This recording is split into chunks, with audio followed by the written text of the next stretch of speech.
உங்களுக்கு அமைய உரித்தாக அன்பந்தர்களே, மரியணையின் ஓராண்டில் வீடியோ வழி விவிலி வாசிப்பு திட்டத்தின் 309ஆம் நாளுக்கு உங்களை அன்புடன் வரவேற்கிறோம். இன்றைக்கி நம்மளுடைய கவுண்டவுனினுடைய 56ஆம் நாள் அன்பந்தர்களே. முதல்ல இன்றைக்கி நம்ம 2 மக்கபேயில் 12ஆம் அதிகாரம் வாசிக்க போகிறோம். அதே போல் சாலமனின் ஞான நூலில் 13ஆம் அதிகாரமும் 14ஆம் அதிகாரமும் வாசிப்போம். நீதிமொழிகளில் 25ஆம் அதிகாரம் நம்ம வாசிச்சுட்ருக்கோம். அதில் தொடர்ந்து இன்றைக்கி 11ஆம் வசனத்திலிருந்து 14ஆம் வசனம் வரைக்கும் வாசிப்போம். அன்பர்களே, நம்ம அந்தியோக்கு யூப்பதாரனுடைய அவரோட ஆட்சி காலத்தில் நடந்த அந்த நிகழ்வுகள் எல்லாத்தையும் நம்ம வாசிச்சுட்டு இருக்கோம். ஸோ ஆல்ரெடி இப்போ அவர் என்ன பண்ணிட்டாரு, அவர் கொஞ்சம் அமைதியை சமரசத்தை யூதா மக்கபேரை ஜெயிக்க முடியாதுன்னு தெரிஞ்சு ஒரு சமரசத்துக்குள்ளே அவர் ஈடுபடுறாரு. ஸோ அந்த ஒரு நிகழ்வை தான் நம்ம நேற்று கடைசி வரைக்கும் நம்ம வாசித்து முடித்தோம். ஸோ இப்போ சமரசம் வந்துருச்சு, அமைதி வந்துருச்சு. இப்போ அவர் என்ன பண்ணுறாரு, மற்ற பிற இனத்து இந்த நகரங்கள் இருக்குது பாருங்கள், இந்த நகரங்கள்லாம் யூதர்களை கொஞ்சம் அடக்கி ஆண்டு கொண்டு அவங்கள நிறைய தொந்தரவு படுத்திக்கிட்டு இருந்தாங்க. ஸோ இந்த மற்ற நகரங்களில் இப்போ என்ன பண்ணுறாரு, யூதா மக்கபேர் போய் அவருடைய படைகளை கூட்டிகிட்டு போய் அவங்கள எல்லாத்தையும் பயமுறுத்தி அவங்கள எல்லாத்தையும் தோக்கடித்து யூதர்களை யாரும் தொந்தரவு பண்ணக்கூடாதுன்னு சொல்லிட்டு அவங்களுக்கு எதிராக இவர் இன்றைக்கி போர் புரியுது. ஒரு நகரமாக எல்லா பிற இனத்தவர் ஜென்டைல் சிட்டிஸை இவர் போர் தொடுக்கிறத இன்றைக்கி நம்ம பார்ப்பான் பந்துகளே. ஸோ இதில் ஒரு பக்கம் நம்ம வாசிச்சுட்டு இருக்கும்போது இன்றைக்கி இந்த 12ஆம் அதிகாரம் ரொம்ப முக்கியமான ஒரு விஷயத்தை நம்ம கற்றுத்தரப்போகிறது. நம்ம உத்திரிகஸ்தல ஆன்மாக்கள், நம்ம இறந்து போன ஆன்மாக்களுக்காக நம்ம திருப்பலி ஒப்பு கொடுக்கலாம், நம்ம பரிபூர்ண பலனை பெற்றுக்கொள்ளலாம் அப்படின்றதுக்கெலாம் நேரடியாக போட்டு கண்ணாடியை உடைக்கிற மாதிரி நேரடியான ஆதாரங்கள் இன்றைக்கி நம்ம 2 மக்கபேர் 12ஆம் அதிகாரத்தில் நம்ம வாசிக்க போகிறோம். அதுலேயே தான் யூதர்களுடைய பாரம்பரியத்தில் இருக்கக்கூடிய ரொம்ப தொன்மை வாய்ந்த ஒரு பழமை வாய்ந்த ஒரு ரெஃபரன்ஸ். அவங்க இறந்து போனவர்களுக்காக ஜெபித்தார்கள் அப்படின்றதுக்கான ஒரு அழகான ஒரு ஆதாரம். இப்போ ப்ராப்ளம் என்ன அப்படின்னா, இதை நம்ம பிரிந்து போன சகோதரர்கிட்ட மேற்கோள் காட்டி சொல்ல முடியாது. ஏன் அப்படின்னு சொல்லி பார்த்தோன்னா, ஏன்னா பிரிந்து போன சகோதரருடைய பைபிளில் இந்த புத்தகமே இல்லை. மார்ட்டின் லூதர் 1500 இந்த புத்தகத்தை எடுத்துட்டார். ஸ்பெசிஃபிக்காக அவர் ஏன் எடுத்தார்னா, அதுக்கான காரணம் இந்த உத்திரிகஸ்தல ஆன்மர்களுக்காக ஜெபிக்கிறதுக்கான ஆதாரங்கள்லாம் அந்த 2 மக்கபேரில் இருக்கிறனால தான் அவர் எடுத்துட்டார். ஆனால் அவர் சொன்ன ரீசன், இதுக்கு எபிரேய மொழி இல்லை, எந்த 7 புத்தகங்களுக்கும் எபிரேய மொழி இல்லை அப்படின்னு சொல்லி சொன்னார். 66 புத்தகங்களை மட்டும் வச்சுருக்காங்க. நம்ம 73 புத்தகங்கள் மொத்தம் பைபிளையும் நம்ம வச்சுட்ருக்கோம். ஆக்சுவலாக பார்த்தோம் அப்படின்னாக்க, நம்ம அதில் பார்த்தோம் சீராக்குக்கும் தோபித்துக்கும் 1 மக்கபேருக்கும் இப்போ எபிரேய மொழியில் நமக்கு இருக்குது. இப்போ என்ன சொல்லுவாங்க, நம்ம ஏற்கனவே பார்த்தோம். ஸோ இதை எந்த அளவுக்கு இந்த 2 மக்கபேர், ஆனால் சில பேர் எந்த அளவுக்கு போவாங்க அப்படின்னாக்கா, இந்த 2 மக்கபேர் 1 மக்கபேர்லாம் திரிந்தந்தின் சங்கம் கவுன்சில் ஆஃப் ட்ரெண்ட் 1500 எப்போ மார்ட்டின் லூதர் இதை பிரித்தாரோ அதுக்கப்புறம் தான் இது பைபிள்லேயே கன்ஃபார்ம்னு சேர்த்தாங்க. அதுக்கு முன்னாடிலாம் இந்த 2 மக்கபேர் 1 மக்கபேர்லாம் கிடையாது, இந்த 7 புத்தகங்கள் கிடையாதுன்னு போய் சொல்லுவாங்க. ஆனால் அது அவங்களுக்கு சரியாக வரலாறு தெரியலன்னு அர்த்தம், இல்லை தெரிஞ்சுக்கிட்டே போய் சொல்கிறாங்கன்னு அர்த்தம், தெரியல.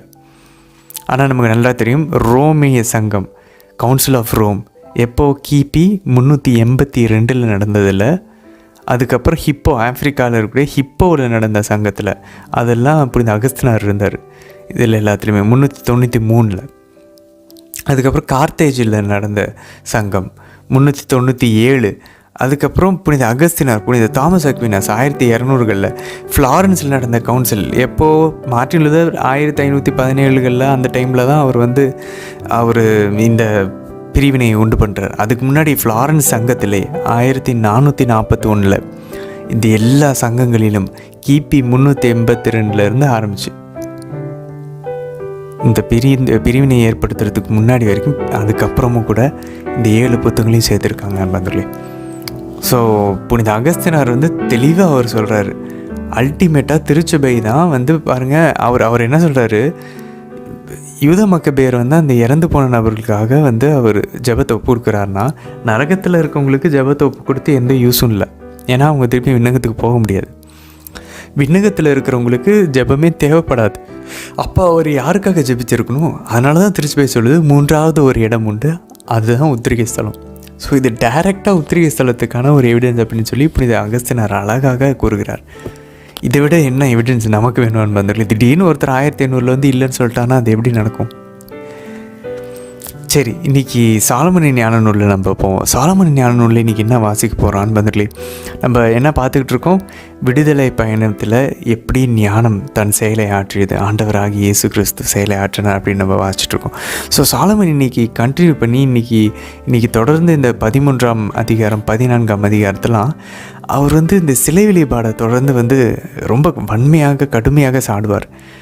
சிலைகளுக்கு இது இல்லை அது இல்லை, நம்ம நிறைய இந்த இறைவாக்கினர்கள் நூலில் வாசித்தோம் இல்லையா, அந்த மாதிரி சிலைகள் தங்களுக்கே உதவி செஞ்சுக்க முடியாது, ஆனால் அவங்கள போய் உதவி கேட்டுட்ருக்கோம். அந்த மாதிரி நிறைய விஷயங்கள் இன்றைக்கி நம்ம வாசிப்போம். அதில் முக்கியமாக எகிப்தியர்கள் எதை அவர்கள் வணங்கினார்களோ அதாலேயே அவர்கள் தண்டிக்கப்பட்டார்னு சொல்லி இன்றைக்கும் திரும்ப ரிப்பீட் ஆகும். அது மட்டும் இல்லாமல் ரொம்ப முக்கியமான ஒரு இறையில் பின்னணி இன்றைக்கி நம்ம பார்ப்போம். ஒப்பு நோக்கி கண்டுணரலாம் அப்படின்றது தியாலஜி ஆஃப் அனாலஜி அப்படின்வாங்க. தியாலஜி ஆஃப் அனாலஜி அப்படின்னாக்க, இப்போது நம்மளால் கடவுளை பார்க்க முடியல, ஆனால் அவர் படைத்த படைப்புகளிலிருந்து அதை ஒப்பு நோக்கி ஆண்டவரை நாம் கண்டு உணரலாம். அதுதான் இந்த தியாலஜி ஆஃப் அனாலஜி. இதுதான் இப்போ தாமஸ் அக்வினாஸ் தன்னுடைய ப்ரூஃப்ஸ் ஆஃப் காட், கடவுள் இருப்பதற்கான ஆதாரம் சொல்லி 5 ஆதாரங்கள் கொடுக்குறாரு. அதில் 5வது ஆதாரம் இதுதான். இந்த படைப்பை பார்த்து, இந்த பிரமிப்பை பார்த்து, இதனுடைய அழகு, இதனுடைய மேன்மை, இதனுடைய மகிமை, அதனுடைய வல்லமையை பார்த்து கண்டிப்பாக இவ்வளோ விஷயங்கள்லாம் திடீர்னு ஏதோ ஒரு எதார்ச்சியாக தோண்டியிருக்காது. இதெல்லாம் ஒரு படைத்த ஒருவர்னால தான் இது உள்ளே வந்திருக்கும் அப்படின்னு சொல்லிட்டு அழகாக இன்றைக்கி நம்ம பார்க்குறோம் அன்பார்ந்தவர்களே. அந்த ஒரு சில ஆதாரங்கள்லாம் இன்றைக்கி நம்ம பார்ப்போம். ஸோ அந்த தியாலஜி ஆஃப் அனாலஜிக்கு இருக்கக்கூடிய இந்த ஒப்பு நோக்கி ஒப்பிட்டு கடவுளை கண்டுணர்வது படைத்த படைப்புகளில், அதுக்கு எல்லாத்துக்குமே இன்றைக்கி நம்ம விவிலிய பின்னணி இன்றைக்கி நம்ம பார்க்க போகிறோம். சரி, இன்றைய தினத்திற்கான விவிலிய வாச பகுதிக்குள்ளே நம்ம ஜெபத்தோடு இணையலாம். தந்தை, மகன், தூய ஆவியாரின் பெயராலே ஆமேன். தந்தை யாவே இறைவனை அழைத்து ஜெபிப்போம். அருள் நிறைந்த அன்னை மரியே வாழ்க, ஆண்டவர் உம்முடனே, பெண்களுக்குள் ஆசை பெற்றவர் நீரே அம்மா. உம்முடைய திருவயிற்றின் கனியாகி இயேசு கிறிஸ்துவும் ஆசை பெற்றவரே. புனித அன்னை மரியே, இறைவனின் தாயே, பாவிகளாய் இருக்கிற எங்களுக்காக இப்பொழுதும் எங்கள் இறப்பின் வேலையிலும் வேண்டிக் கொள்ளும் அம்மா. ஆமேன். சுதனாகி ஆண்டவர் இயேசுவை அழைத்து ஜெபிப்போம். அருள் நிறைந்த அன்னை மரியே வாழ்க, ஆண்டவர் உம்முடனே, பெண்களுக்குள் ஆசை பெற்றவர் நீரே அம்மா. உம்முடைய திருவயிற்றின் கனியாகி இயேசு கிறிஸ்துவும் ஆசை பெற்றவரே. புனித அன்னை மரியே, இறைவனின் தாயே, பாவிகளாய் இருக்கிற எங்களுக்காக இப்பொழுதும் எங்கள் இறப்பின் வேலையிலும் வேண்டிக் கொள்ளும் அம்மா. ஆமேன். தூய ஆவியானவரை அழைத்து ஜெபிப்போம். அருள் நிறைந்த அன்னை மரியே வாழ்க, ஆண்டவர் உம்முடனே, பெண்களுக்குள் ஆசை பெற்றவர் நீரே அம்மா. உம்முடைய திருவயிற்றின் கனியாகி இயேசு கிறிஸ்துவும் ஆசை பெற்றவரே. புனித அன்னை மரியே, இறைவனின் தாயே, பாவிகளாய் இருக்கிற எங்களுக்காக இப்பொழுதும் எங்கள் இறப்பின் வேளையிலும் வேண்டிக் கொள்ளும் அம்மா. ஆமேன். மக்கபேயர் 2ஆம் நூல், அதிகாரம் 12. இந்த ஒப்பந்தங்களை செய்து கொண்ட பின் மன்னனிடம் லீசியா திரும்பிச் சென்றான். யூதர்கள் தங்கள் பயிர் தொழிலில் ஈடுபட்டார்கள். ஆனால் அந்தந்த இடத்துக்கு ஆளுநர்களாக திமோத்தேயு, கென்னாயின் மகனான அப்பொல்லோன் மற்றும் எரோனிம், தெமோபோன் ஆகியோருடன் சேர்ந்து சைப்ரஸ் நாட்டு ஆளுநனான நிக்கானோரும் யூதர்களை தொல்லையின்றி அமைதியாக வாழவிடவில்லை. இதே காலத்தில் யாப்பா நகரத்தார் மாபெரும் துரோகம் புரிந்தார்கள். தங்களோடு வாழ்ந்து வந்த யூதர்களிடம் பகைமையற்றவர் போல் காட்டிக்கொண்டு அவர்களை மனைவி மக்களோடு தாங்கள் ஏற்பாடு செய்திருந்த படகுகளில் ஏறும்படி கேட்டுக்கொண்டார்கள். இது நகரத்தாரின் பொது இசைவுடன் செய்யப்பட்டதால் அமைதியில் வாழ விரும்பிய யூதர்கள் யாதொரு ஐயப்பாட்டுக்கும் இடம் கொடாது அதற்கு இசைந்தார்கள். யாப்பா நகரத்தார் அவர்களை கடலுக்குள் கொண்டு போய் மூழ்கடித்தார்கள். இவ்வாறு மூழ்கடிக்கப்பட்டவர்கள் ஏறக்குறைய 200 பேர். தம் இனத்தாருக்கு செய்யப்பட்ட இக்கொடுமை பற்றி யூதா கேள்விப்பட்டு அதை அவர் தம் வீரர்களுக்கு தெரிவித்தார். நேர்மையான நடுவராகிய கடவுளை மன்றாடிவிட்டு தம் சகோதரர்களை கொன்றவர்களை எதிர்த்து சென்றார். இரவில் துறைமுகத்துக்கு தீ வைத்து படகுகளை கொளுத்தினார். அங்கு அடைக்கலம் புகுந்திருந்தவர்களை வாளுக்கு இரையாக்கினார். நகர வாயில்கள் அடைபட்டிருந்ததால் அவர் திரும்பிச் சென்றார். மீண்டும் வந்து யாப்பா நகரத்தார் அனைவரையும் அறவே அழிக்க திட்டமிட்டார். யாம்னியா மக்களும் தங்களிடையே வாழ்ந்து வந்த யூதர்களை இவ்வாறே கொல்ல திட்டமிட்டிருந்தார்கள் என்று அவர் அறிய வந்தார். இரவில் யாம்னியா மக்களை தாக்கினார். கப்பற்படையோடு சேர்த்து துறைமுகத்துக்கு தீ வைத்தார். இத்தீப்பிழம்பின் செந்தழல் 50 கிலோமீட்டர் தொலைவில் இருந்த எருசலேம் வரை தெரிந்தது. யூதர்கள் யாம்னியாவிலிருந்து தீமோத்தேயுவை எதிர்த்து ஏறத்தாழ 2 கிலோமீட்டர் சென்றபோது 500 குதிரை வீரர்களுடன் குறைந்தது 5000 அரேபியர்கள் அவர்களை எதிர்த்தார்கள். கடும் சண்டைக்கு பின் கடவுளின் உதவியால் யூதாவும் அவருடைய ஆள்களும் வெற்றி பெற்றார்கள். தோல்வியுற்ற அந்த நாடோடிகள் தங்களோடு சமாதானம் செய்து கொள்ளுமாறு யூதாவை கேட்டுக்கொண்டார்கள். அவருக்கு கால்நடைகளை கொடுப்பதாகவும் அவருடைய ஆள்களுக்கு எல்லா வழிகளிலும் உதவுவதாகவும் உறுதிமொழிந்தார்கள். அவர்கள் பல வகையிலும் உண்மையிலேயே தமக்கு பயன்படுவார்கள் என்று உணர்ந்த யூதா அவர்களோடு சமாதானம் செய்து கொள்ள உடன்பட்டார். அவரிடமிருந்து உறுதி பெற்ற பின் அவர்கள் தங்கள் பாசறைகளுக்கு திரும்பினார்கள். பல்வேறு இனத்தவர் வாழ்ந்த மதில்களோடு நன்கு அரண் செய்யப்பட்ட ஒரு நகரையும் யூதா தாக்கினார். அதன் பெயர் காஸ்பின். அதன் உள்ளே இருந்தவர்கள் மதில்களின் வலிமையையும் சேகரிக்கப்பட்ட உணவுப் பொருள்களையும் நம்பி யூதாவிடமும் அவருடைய ஆள்களிடமும் சற்றும் மரியாதையின்றி நடந்து கொண்டார்கள். இழி சொற்களால் அவர்களை திட்டியதோடு இறைவனையும் பழித்தார்கள். ஆனால் இடிக்கும் கருவிகளும் படைப்பொறிகளும் இன்றி யோசுவா காலத்தில் எரிகோவை தரைமட்டமாக்கிய உலகின் பெரும் தலைவரை யூதாவும் அவருடைய ஆள்களும் துணைக்கு அழைத்து மதில்களை நோக்கி சீற்றத்துடன் பாய்ந்து சென்றார்கள். கடவுளின் திருவுளத்தால் நகரை கைப்பற்றினார்கள். எண்ணற்ற பேரை கொண்டார்கள். இதனால் அருகே இருந்த ஏறக்குறைய 1/2 கிலோமீட்டர் அகலமான ஏரி குருதியால் நிரம்பி வழிந்தது போல தோன்றியது. அவர்கள் அங்கிருந்து ஏறத்தாழ 150 கிலோமீட்டர் கடந்து சென்ற பின் தோபியர் என்று அழைக்கப்பெற்ற யூதர்கள் வாழ்ந்து வந்த காராகா என்னும் இடத்துக்கு வந்து சேர்ந்தார்கள். அவர்கள் அங்கே தீமோத்தேயுவை காணவில்லை. ஏனெனில் ஓர் இடத்தில் வலிமை வாய்ந்த ஒரு காவற்படையை நிறுத்தி வைத்ததை தவிர வேறு ஒன்றும் செய்ய முடியாத நிலையில் அவன் அங்கிருந்து ஏற்கனவே புறப்பட்டு சென்று விட்டான்.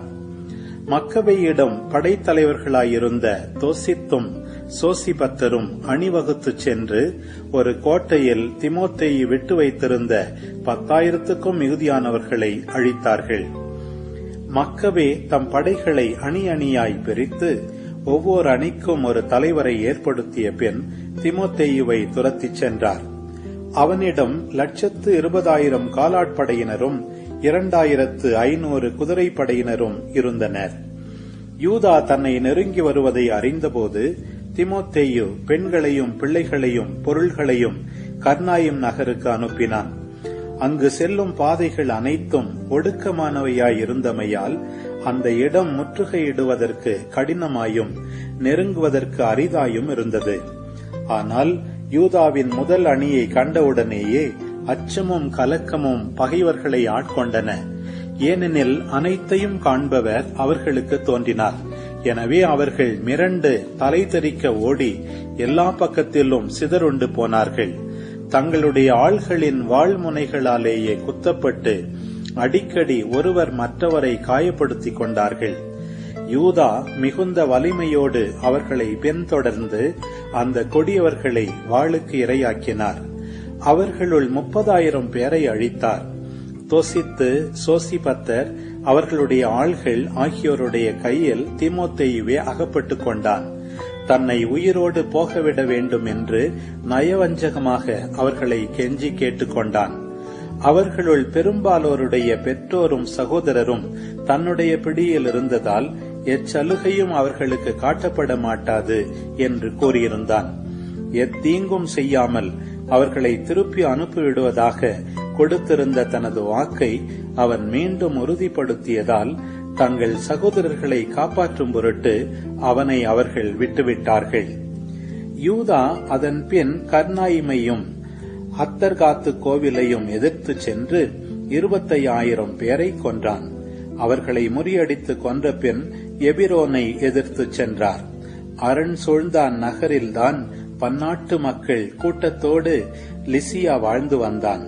வலிமை மிக்க இளைஞர்கள் மதில்களுக்கு முன்பாக நின்று கொண்டு அவற்றை துணிவுடன் பாதுகாத்தார்கள். அங்கு படைப்பொறிகளும் எரிபடைகளும் மிகுதியாக இருந்தன. தமது ஆற்றலால் பகைவர்களின் வலிமையை சிதறடிக்க வல்லவரான இறைவனிடம் யூதர்கள் மன்றாடிய பின் நகரை கைப்பற்றினார்கள். அதில் இருந்தவர்களுள் 25,000 பேரை கொன்றார்கள். அவர்கள் அங்கிருந்து புறப்பட்டு எருசலேமிலிருந்து 120 கிலோமீட்டருக்கு அப்பால் இருந்த சித்தோபோலிக்கு விரைந்தார்கள். ஆனால் அங்கு வாழ்ந்த யூதர்கள் சித்தோபோலி மக்கள் தங்களை நன்கு நடத்தியதற்கும் துன்ப காலத்திலும் தங்களுக்கு அன்பு காட்டியதற்கும் சான்று பகர்ந்தார்கள். அதனால் யூதாவும் அவருடைய ஆள்களும் சித்தோபோலி மக்களுக்கு நன்றி கூறி எதிர்காலத்திலும் தங்கள் இனத்தாருடன் அன்புறவோடு வாழும்படி கேட்டுக்கொண்டார்கள். பின் பெந்தெகோஸ்து திருவிழா நெருங்கி வந்தமையால் எருசலேமுக்கு சென்றார்கள். யூதர்கள் பெந்தெகோஸ்து திருவிழாவுக்கு பின் இதுமேயா நாட்டு ஆளுநனான கோர்கியாவை எதிர்க்க விரைந்தார்கள். அவன் 3000 காலாட்படையினரோடும் 400 குதிரைப்படையினரோடும் அவர்களை எதிர்த்து சென்றான். அவர்கள் போர் தொடுத்த போது யூதர்களுள் சிலர் கொலை செய்யப்பட்டார்கள். ஆனால் பக்கேனோருடைய ஆள்களுள் வலிமை மிக்க ஒருவரான தோசித்து குதிரை மேலிருந்தபடியே கோர்கியாவை பிடித்துக் கொண்டார். அந்த கயவனுடைய மேலாடையை பற்றிக் கொண்டு அவனை மிக்க வலிமையோடு இழுத்த வண்ணம் உயிரோடு பிடித்துச் செல்ல எண்ணியிருந்த போது திராக்கோன் குதிரை வீரர்களுள் ஒருவன் தொசித்து மீது பாய்ந்து அவருடைய தோளை துண்டித்தான். ஆகவே கோர்கியா மாரிசாவுக்கு தப்பி ஓடினான். எஸ்தரியும் அவருடைய ஆள்களும் நீண்ட நேரம் போர் செய்து களைப்புற்றிருந்ததால் தங்கள் சார்பாக இருந்து போரிடுவதோடு தலைமையேற்று நடத்துமாறு ஆண்டவரை யூதா வேண்டினார். தம் தாய்மொழியில் போர்க்குரல் எழுப்பி புகழ்பாக்கள் இசைத்தார். எதிர்பாராத நேரத்தில் கோர்கியாவின் படையின் மீது பாய்ந்து அவர்களை புறமுதுகு காட்டி ஓடும்படி செய்தார். பின் யூதா தம் படையை திரட்டிக் கொண்டு அதுல்லாம் நகரை அடைந்தார். 7ஆம் நாள் வந்தபோது அவர்கள் தங்கள் வழக்கப்படி தங்களை தூய்மைப்படுத்திக் கொண்டு அவ்விடத்தில் ஓய்வு நாளை கடைபிடித்தார்கள். போரில் மடிந்தவர்களின் சடலங்களை எடுத்து அவர்களுடைய மூதாதையரின் கல்லறைகளில் உறவினர்களோடு அடக்கம் செய்ய வேண்டியிருந்ததால் அவற்றை கொண்டு வரும்படி மறுநாள் யூதாவும் அவருடைய ஆள்களும் புறப்பட்டார்கள். ஆனால் யூதர்கள் அணியலாகாது என்று திருச்சட்டம் தடை செய்திருந்த யாம்னியாவில் இருந்த சிலைகளின் அடையாளங்கள் கொலையுண்ட ஒவ்வொருவரின் ஆடைக்குள்ளும் தென்பட்டன. இதனால் தான் அவர்கள் மடிந்தார்கள் என்பது அப்போது எல்லாருக்கும் தெளிவாயிற்று. ஆகவே மறைவானவற்றை வெளிப்படுத்துகிற நீதியுள்ள நடுவராகிய ஆண்டவரின் செயல்களை எல்லாரும் போற்றினார்கள். அந்த பாவத்தை முற்றிலும் துடைத்தழிக்குமாறு வேண்டிய வண்ணம் மன்றாட்டில் ஈடுபட்டார்கள். பாவத்தினின்று அகலும்படி பெருமகனார் யூதா மக்களுக்கு அறிவுரை கூறினார். ஏனெனில் பாவத்தின் விளைவாக மடிந்தவர்களுக்கு நேர்ந்ததை அவர்கள் தங்கள் கண்ணாலேயே பார்த்தார்கள். பின்பு அவர்கள் ஒவ்வொருவரிடமிருந்தும் அவர் பணம் திரட்டி 6 கிலோ வெள்ளி சேகரித்து பாவம் போக்கும் பலி ஒப்புக் கொடுக்கும்படி எருசலேமுக்கு அனுப்பி வைத்தார். இச்செயல் மூலம் உயிர்த்தெழுதலை மனத்தில் கொண்டு நன்முறையில் மேன்மையாக நடந்து கொண்டார். ஏனெனில் வீழ்ந்தோர் மீண்டும் எழுவர் என்பதை எதிர்பார்த்திருக்கவில்லை என்றால் அவர் இறந்தோருக்காக மன்றாடியது தேவையற்றதும் மடமையும் ஆகும். ஆனால் இறைப்பற்றுடன் இறந்தோர் சிறந்த கைமாறு பெறுவர் என்று அவர் எதிர்பார்த்திருப்பார் எனில் அது இறைப்பற்றை உணர்த்தும் தூய எண்ணமாகும். ஆகவே இறந்தவர்கள் தங்கள் பாவத்தினின்று விடுதலை பெறும்படி அவர் அவர்களுக்காக பாவம் போக்கும் பலி ஒப்புக் கொடுத்தார். சாலமோனின் ஞானம். அதிகாரம் 13. கடவுளை அறியாத மனிதர் அனைவரும் இயல்பிலேயே அறிவெளிகள் ஆனார்கள். கண்ணுக்கு புலப்படும் நல்லவற்றினின்று இருப்பவரை கண்டறிய முடியாதோர் ஆனார்கள். கைவினைகளை கருத்தாய் நோக்கியிருந்தும் கைவினைஞரை அவர்கள் கண்டுகொள்ளவில்லை. மாறாக தீயோ காற்றோ சூறாவளியோ விண்மீன்களின் சுழற்சியோ அலைமோதும் வெள்ளமோ வானத்தின் சுடர்களோ தாம் உலகை ஆளுகின்ற தெய்வங்கள் என்று அவர்கள் கருதினார்கள். அவற்றின் அழகில் மயங்கி அவற்றை அவர்கள் தெய்வங்களாக கொண்டார்கள் என்றால், அவற்றிற்கெல்லாம் ஆண்டவர் அவற்றினும் எத்துணை மேலானவர் என அறிந்து கொள்ளட்டும். ஏனெனில் அழகின் தலையூற்றாகிய கடவுளே அவற்றை உண்டாக்கினார். அவற்றின் ஆற்றலையும் செயல்பாட்டையும் கண்டு அவர்கள் வியந்தார்கள் என்றால், அவற்றையெல்லாம் உருவாக்கியவர் அவற்றை விட எத்துணை வலிமையுள்ளவர் என்பதை அவற்றிலிருந்து அறிந்து கொள்ளட்டும். ஏனெனில் படைப்புகளின் பெருமையினின்றும் அழகினின்றும் அவற்றை படைத்தவரை ஒப்பு நோக்கி கண்டுணரலாம். இருப்பினும் இம்மனிதர்கள் சிறிதளவே குற்றச்சாட்டுக்கு உரியவர்கள். ஏனெனில் கடவுளை தேடும் போதும் அவரை கண்டடைய விரும்பும் போதும் ஒருவேளை அவர்கள் தவறக்கூடும். அவருடைய வேலைப்பாடுகளின் நடுவே வாழும் பொழுது கடவுளை அவர்கள் தேடிக்கொண்டிருக்கிறார்கள். தாங்கள் காண்பதையே நம்பிவிடுகின்றார்கள். ஏனெனில் அவை அழகாக உள்ளன.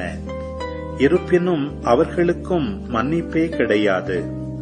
உலகை ஆராய்ந்தறியும் அளவுக்கு ஆற்றல் அவர்களுக்கு இருந்த போதிலும் இவற்றுக்கெல்லாம் ஆண்டவரை இன்னும் மிக விரைவில் அறிய தவறியது ஏன்? ஆனால் பொன் வெள்ளியால் திறமையாக உருவாக்கப்பட்டவையும் விலங்குகளின் சாயலாய் செய்யப்பட்டவையுமான மனித கைவேலைப்பாடுகளையோ பண்டைக்கால கைவேலைப்பாடாகிய பயனற்ற கல்லையோ தெய்வங்கள் என்று அழைத்தவர்கள் இரங்கத்தக்கவர்கள். செத்துப்போனவற்றின் மீது அவர்கள் நம்பிக்கை வைக்கிறார்கள். திறமையுள்ள தச்சர் ஒருவர் எளிதில் கையாளக்கூடிய மரம் ஒன்றை வெட்டுகிறார். அதன் மேற்பட்டைகளை எல்லாம் நன்றாக உரிக்கிறார். பிறகு அதை கொண்டு வாழ்வின் தேவைகளுக்கு பயன்படும் ஒரு பொருளை சிறந்த வேலைப்பாடுகளுடன் செய்கிறார். வேலைக்கு பயன்படாத மர கழிவுகளை எரித்து உணவு தயாரித்து வயிறார உண்கிறார். ஆயினும் அவற்றுள் எஞ்சியதும் ஒன்றுக்கும் உதவாததும் கோணலும் மூட்டு முடிச்சுகளும் நிறைந்ததுமான ஒரு மரத்துண்டை அவர் எடுத்து ஓய்வு நேரத்தில் அதை கருத்தாய் செதுக்கி கலைத்திறனோடு அதை இழைத்து மனிதரின் சாயலில் அதை உருவாக்குகிறார். அல்லது ஒரு பயனற்ற விலங்கின் உருவத்தை செய்து செந்நிற கலவையால் அதை பூசி அதன் மேற்பரப்பில் உள்ள சிறு பள்ளங்களை அவர் சிவப்பு வண்ணம் பூசி மறைக்கிறார். அதற்கு தகுந்ததொரு மாடம் செய்து அதை சுவரில் ஆணியால் பொருத்தி அதில் சிலையை வைக்கிறார். தனக்கு தானே அது உதவி செய்ய முடியாது என்பதை அறிந்து அது விழாதபடி பார்த்து கொள்கிறார். ஏனெனில் அது வெறும் சிலைதான். அதற்கு உதவி தேவை. அவர் தம்முடைய உடைமைகளுக்காகவும் திருமணத்துக்காகவும் குழந்தைகளுக்காகவும் வேண்டும் போது உயிரற்ற ஒரு சிலையுடன் பேச வெட்கப்படுவதில்லை. வலிமையற்ற ஒன்றிடம் உடல் நலத்திற்காக வேண்டுகிறார். செத்துப்போன ஒன்றிடம் வாழ்வுக்காக மன்றாடுகிறார். பட்டறிவு இல்லாத ஒன்றிடம் உதவி கேட்கிறார்.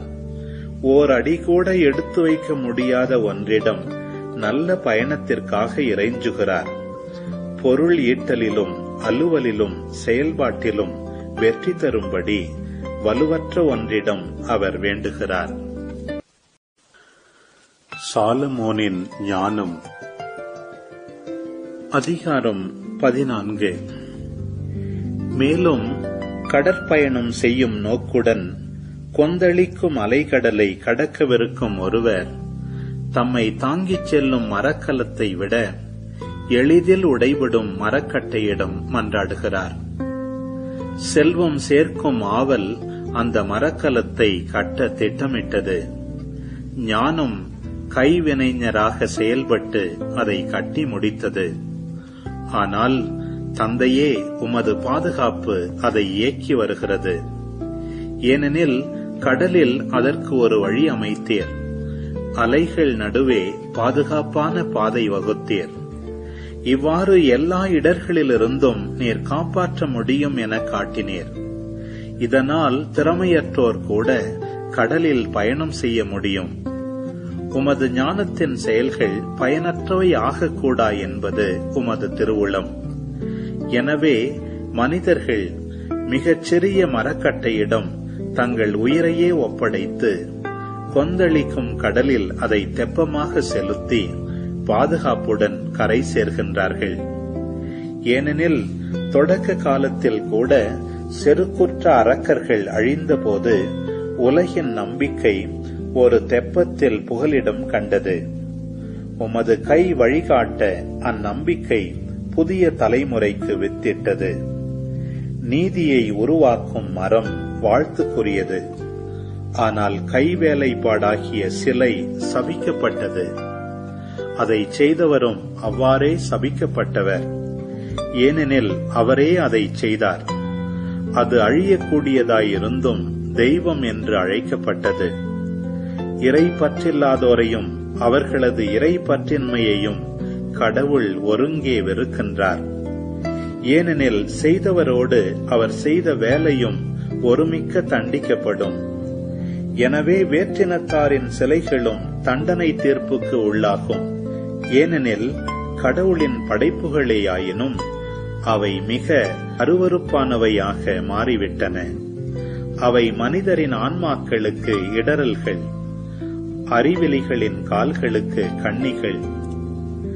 சிலைகள் செய்ய திட்டமிட்டதே விபச்சாரத்தின் தொடக்கம். அவற்றை கண்டுபிடித்ததே வாழ்வின் அழிவு. அவை தொடக்க முதல் இருந்ததில்லை, என்றென்றும் இருக்கப் போவதும் இல்லை. மனிதரின் வீண் பெருமையினால் அவை உலகில் நுழைந்தன. எனவே அவை விரைவில் முடியும் என திட்டமிடப்பட்டுள்ளது. இளமையில் தம் மகன் இறந்ததால் ஆறா துயரில் மூழ்கியிருந்த தந்தை ஒருவர் விரைவில் தம்மிடமிருந்து எடுத்துக் கொள்ளப்பட்ட அவனது சிலையை செய்தார். முன்பு இறந்துவிட்ட மனித பிறவியை பின்பு தெய்வ பிறவியாக கொண்டாடினார். மறைவான சமய சடங்குகளையும் வழிபாடுகளையும் வழி வழியாக செய்யுமாறு தம் பணியாளரை பணித்தார். இந்த தீய பழக்கம் காலப்போக்கில் வேரூன்றி சட்டம் போல பின்பற்றப்படலாயிற்று. மன்னர்களின் ஆணைப்படி மக்கள் சிலைகளை வணங்கலானார்கள். தாங்கள் தொலையில் வாழ்ந்து வந்த காரணத்தால் தங்கள் மன்னரை நேரில் பெருமைப்படுத்த முடியாத மக்கள் தொலையிலிருந்தே அவருடைய உருவத்தை கற்பனை செய்தார்கள். அதை காணக்கூடிய சிலையாக வடித்து அதற்கு வணக்கம் செலுத்தினார்கள். இவ்வாறு தொலையில் இருந்தவரை எதிரில் இருந்தவர் போல கருதி தங்கள் ஆர்வத்தில் அவரை மிகைப்பட புகழ்ந்தார்கள். மன்னரை அறியாதவர்கள் நடுவிலும் மன்னர் வழிபாட்டை பரப்ப சிற்பியின் புகழார்வம் அவர்களை தூண்டிற்று. ஏனெனில் சிற்பி தம்மை ஆள்பவரை மகிழ்ச்சிப்படுத்தும் நோக்குடன் தம் திறமையெல்லாம் கூட்டி அச்சிலையை மிக அழகாகச் செய்திருக்கலாம்.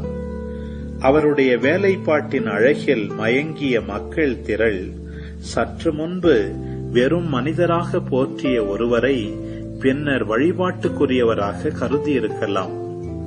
இது மண்பதையை வீழ்த்தும் ஒரு சூழ்ச்சி ஆயிற்று.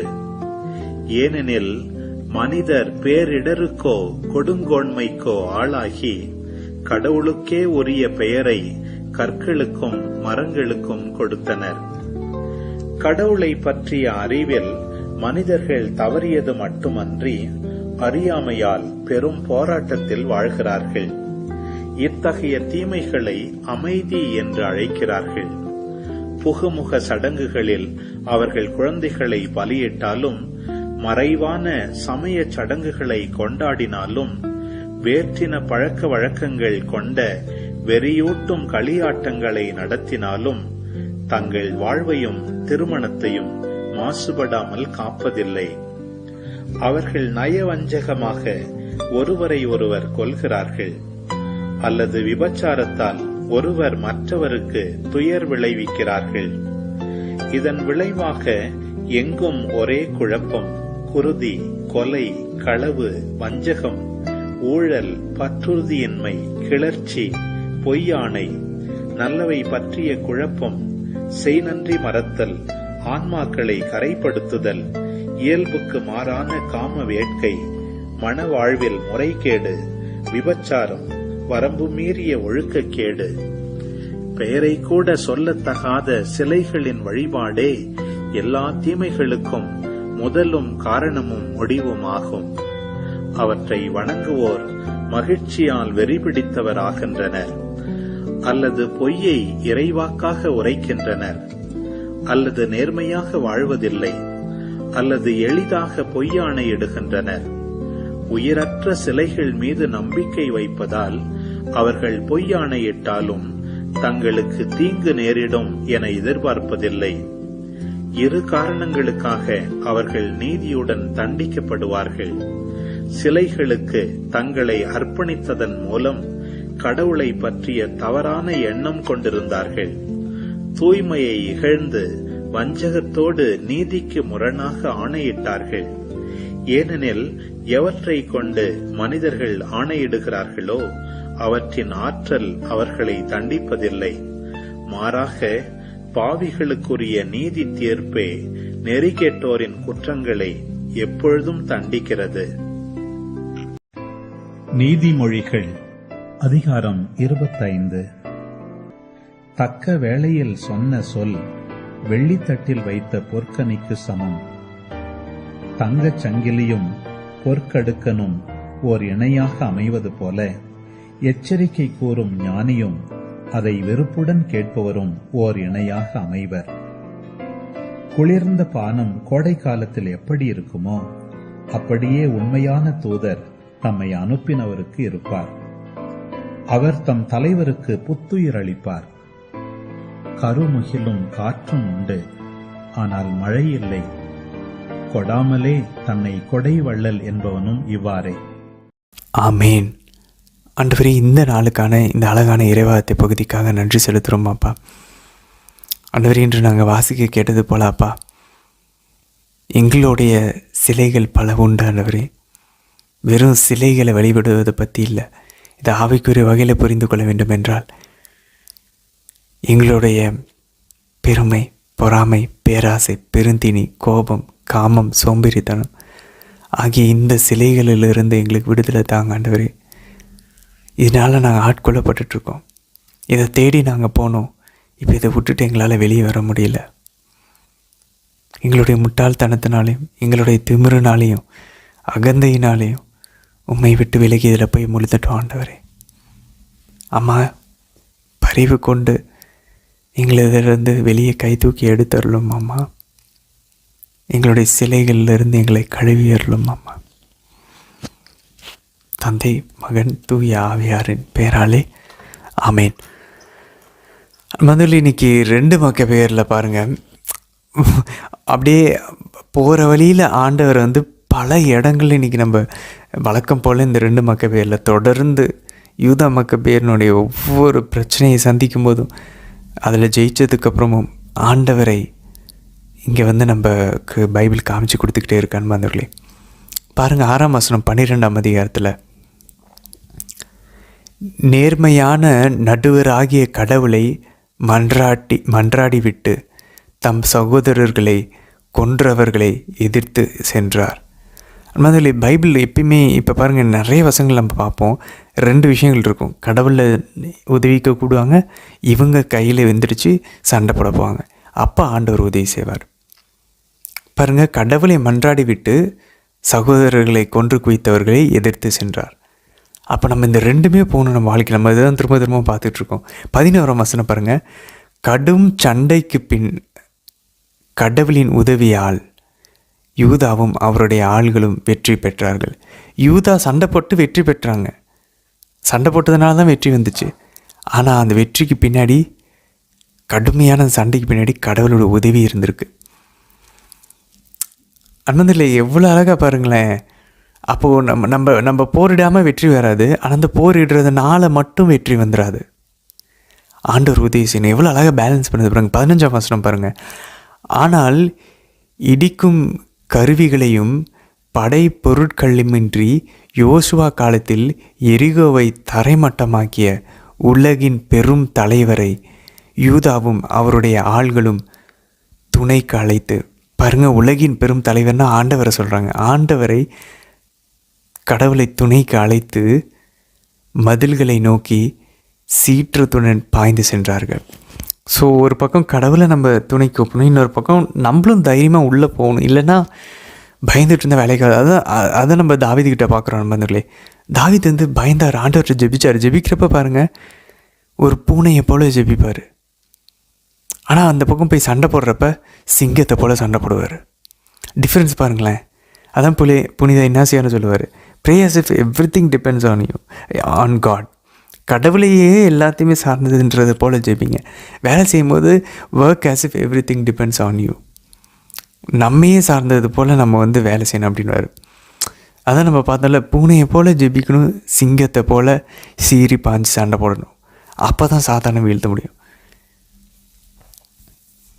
ஏன் சிங்கத்தை போல்? ஏன்னா சிங்கத்தை போல் ஆண்டவர் நம்ம கூட இருக்கார். அதனால தான் நமக்கு சிங்கத்தை போல் சண்டை போடுறதுக்கான தெம்பு கிடைக்குது. அதே தான் 22ஆம் வசனத்துலேயும் வருது, 28ஆம் வசனத்துலேயும். ஏன் 36ஆம் வசனத்தில் டயர்டாக இருக்கும்போது கூட கடவுளை கூப்பிட்றாங்க முதல்ல. அப்போ நம்ம ஜெபிக்கும் போது டயர்டாக இருந்துச்சுன்னா, வேலை செய்யும்போது டயர்டாக இருக்குன்னா, ரோதரி ஜெபிக்கணும் வரும்போது தான் டயர்டாக இருக்குது. அப்போ ஆண்டவரை கூப்பிடணும். எஸ்தரையும் அவருடைய ஆள்களையும் நீண்ட நேரம் போர் செய்து களைத்து போயிருந்தார்கள். தங்கள் சார்பாக இருந்து போரிடுவதோடு தலைமையேற்று நடத்துவுமாறு ஆண்டவரை யூதா வேண்டினார். டயர்டாக இருக்கும்போது ஆண்டவரை கூப்பிட்றாங்க. எவ்வளோ அழகாக இருக்குது பாருங்கள் நண்பர்களே. ஸோ பைபிள் நம்மளுடைய மனசாட்சியை, மனப்பான்மையை கொஞ்சம் கொஞ்சமாக மாற்றிட்டுருக்கு. எல்லாவற்றிலும், எல்லா நிகழ்வுகளிலும், எல்லா முடிவுகளிலும் ஆண்டவரை தேட சொல்லி நமக்கு பைபிள் சொல்லி கொடுத்துட்ருக்கு. 40ஆம் வசனம் பாருங்கள். ஆனால் யூதர்கள் அணியலாகாத என்று திருச்சட்டம் தடை செய்திருந்த யாமனியாவில் இருந்த சிலைகளின் அடையாளங்கள் கொலையுண்ட ஒவ்வொருவரின் ஆடைகளுள்ளும் தென்பட்டன. அப்போ இவங்க உள்ளே ஏதோ இந்த மந்திரம், இந்த தாயத்தை மாதிரி கட்டிகிட்டு இருந்திருக்காங்க உள்ளே, அந்த சிலைகளினுடைய தாயத்தை. அதனால தான் அந்த கொஞ்சம் பேர் வந்து போரில் இறந்துருக்காங்க. அதனால் பாருங்கள், இதனாலே அவர்கள் மடிந்தார்கள் என்பது அப்பொழுது எல்லோருக்கும் தெளிவாயிற்று. எவ்வளோ பவர்ஃபுல்லாக இருப்பாங்க. அப்போ நம்மளும் பேட்டில் நம்ம நிறைய டைம் தோற்று போகிறோம், நமக்கு நிறைய பிரச்சனைகள் வருது அப்படின்னா அது காரணம் இதுதான். நம்ம ஏதோ ஒரு சிலை உள்ளே வச்சுக்கிட்டு இருக்கோம் நமக்கே தெரியாமல். அதனால தான் நமக்கு இந்த ப்ராப்ளம் வந்திருக்கு. இவங்க பாருங்கள், அப்போ கண்டுபிடிக்கிறாங்க. மற்றவங்களாம் உயிரோடு இருக்காங்க, இந்த நபர்கள் மட்டும் இறந்து போயிருக்காங்கன்னா பின்னாடி பாருங்கள் அங்கே பாவம் செஞ்சுருக்காங்க. சரி, இப்போ இந்த நபர்கள் பாவத்தோடு இறந்துருக்காங்க, இவங்களுடைய நிலைமை என்ன ஆகுறதுன்னு சொல்லிட்டு தான் யூதா மக்கபேர் இவங்களுக்காக பலி செலுத்துகிறார். பாருங்கள், 43ஆம் வசனமும் 44ஆம் வசனமும் தெளிவாக சொல்லுது பாருங்கள். பின்பு அவர்கள் ஒவ்வொருவரிடமிருந்தும் அவர் பணம் திரட்டி 6 கிலோ வெள்ளியை சேர்த்து பாவப்போக்கும் பலியை ஒப்புக் கொடுக்குமாறு எருசலேமுக்கு அனுப்பி வைத்தார். இச்செயல் மூலம் உயிர்த்தெழுதலை மனதில் கொண்டு நன்முறையில் மேன்மையாக நடந்து கொண்டார். பாருங்கள், பைபிள் அவரை வந்து அழகாக வந்து அவரை வந்து உயர்த்தி பேசுது யூதா மக்கபேர். 44ஆம் வசனம் பாருங்கள், கிளியராக சொல்லுது இன்னும். ஏனெனில் விழுந்தோர் மீண்டும் எழுவர் என்பதை எதிர்பார்க்கவில்லை என்றால் அவர் இறந்தோருக்காக மன்றாடியது தேவையற்றதும் மடமையாயும் இருக்கும். அப்போ உயிர் தெழுவாங்க இறந்தவங்க, அதனால தான் அவர் மன்றாடுறார். 45 இன்னும் கிளியராக சொல்லுது பாருங்கள். இறந்தவர்கள் தங்கள் பாவத்தினின்று விடுதலை பெறும்படி அவர் அவர்களுக்காக பாவ போக்கும் பலியை ஒப்புக் கொடுத்தார். இறந்தவர்கள் பாவத்திலிருந்து விடுதலை பெறுறதுக்காக தெளிவாக இருக்குது. அவங்க உயிர் தெரியலன்னா இதெல்லாம் நமக்கு தேவையில்லை. உயிர் தெழுதல் இருக்குன்றதுனால தான் அவர் இதெல்லாம் செய்கிறாரு.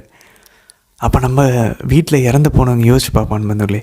அப்போ நம்ம திருப்பலியை ஒப்பு கொடுக்குறது நம்ம சும்மா ஒப்பு கொடுக்கக்கூடாது, ஸ்டேட் ஆஃப் கிரேஸில் இருக்கணும்.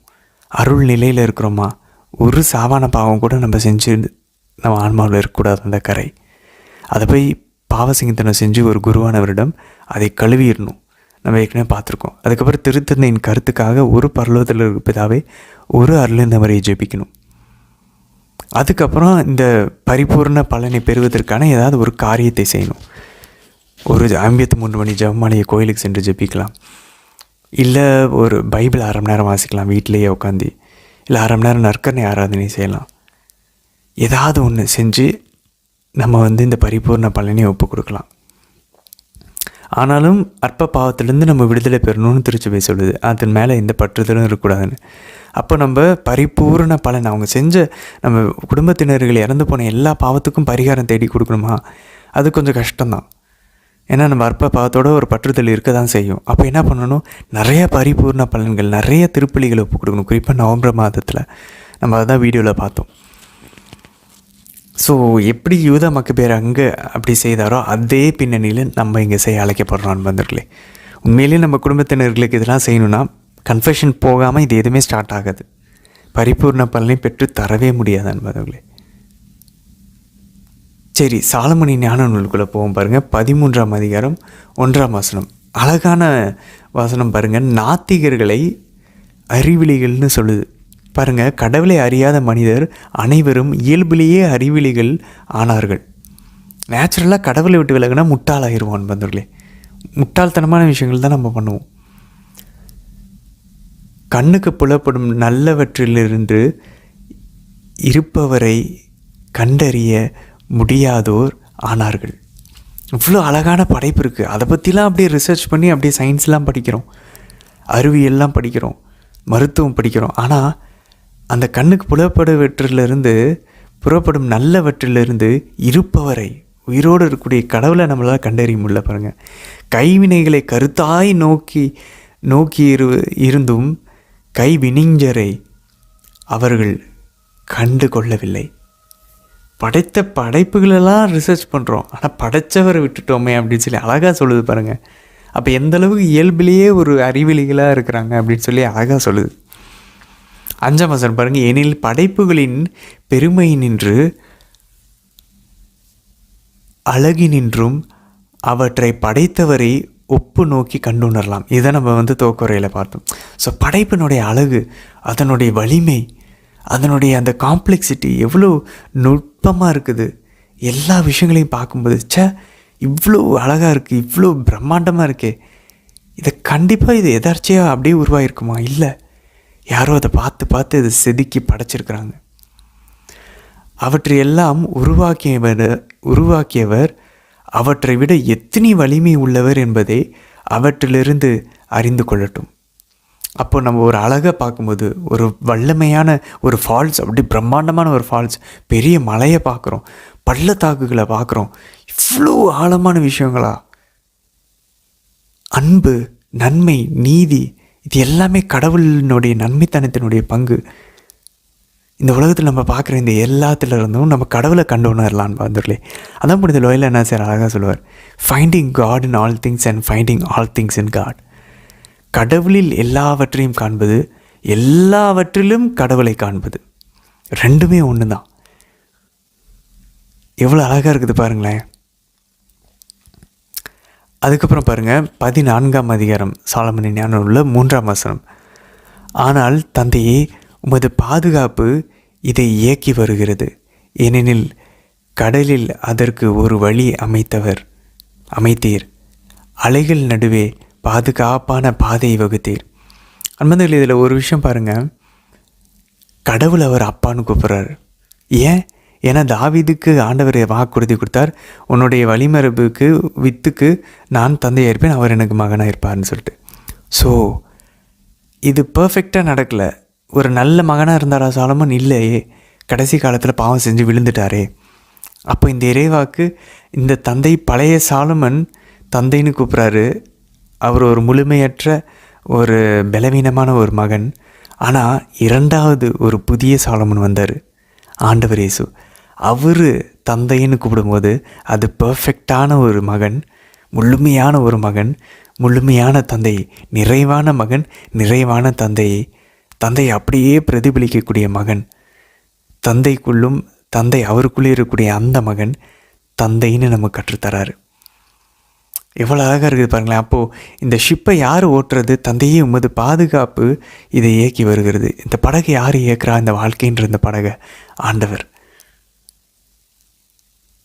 அப்போ இது நம்ம ஆழமாக உள்ளே போச்சுன்னா நம்ம எவ்வளோ பிரச்சனை வந்தாலும் நம்ம ஆழமாக நங்குருவத்தை போல் நம்ம பயப்படாமல் இருப்போம். நம்மளுடைய இந்த படகை இயக்கி வருவது, ஸ்டியர் பண்ணுறது கடவுள். 4ஆம் வசனம் பாருங்கள். இதனால் திறமையற்றோர் கூட கடலில் பயணம் செய்ய முடியும். அன்பார்ந்தவர்களே பாருங்களேன், அப்போ தகுதி இல்லாமல் திறமை இல்லாதவங்கள ஆண்டவர் அப்போ இன்ஜஸ்டிஸ் பண்ணுறாரா, நியாயம் இல்லாமல் நடந்துக்கிறாரா? அப்படி இல்லை. அவர் இரக்கத்தினாலையும் அவருடைய தாராள உள்ளத்தினாலையும் பாருங்கள், அந்த 5 மணிக்கு வேலை செய்ய வந்தவங்களுக்கும் ஒரே கூலி, காலையிலேருந்து வேலை செஞ்சவங்களுக்கும் ஒரே கூலி. அநியாயம் இல்லை. 5 மணிக்கு வேலை வந்தவனுக்கு ஆண்டவர் இரக்கம் காட்டுறார். ஏன்னா அவனுக்கும் தேவை அப்படின்றது. எவ்வளோ அழகாக பாருங்களேன். அன்பார்ந்தவர்களே, நம்ம எல்லாருமே யோசிச்சுட்ருக்கோம், நம்ம அப்படியே நம்ம திறமையினால தான் செஞ்சோம், இதனால தான் செஞ்சோம். இல்லை, ஆண்டவர் அந்த இடத்துல ஏதோ ஒரு உதவி செஞ்சுருக்காரு.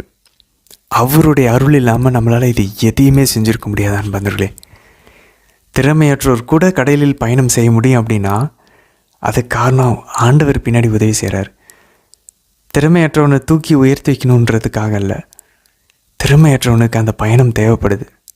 அதுக்காக ஆண்டவர் உதவி செய்கிறார். அவனால் அவ்வளோதான் முடியும். ஆனால் அவனும் ஆண்டவருடைய பிள்ளை தான்.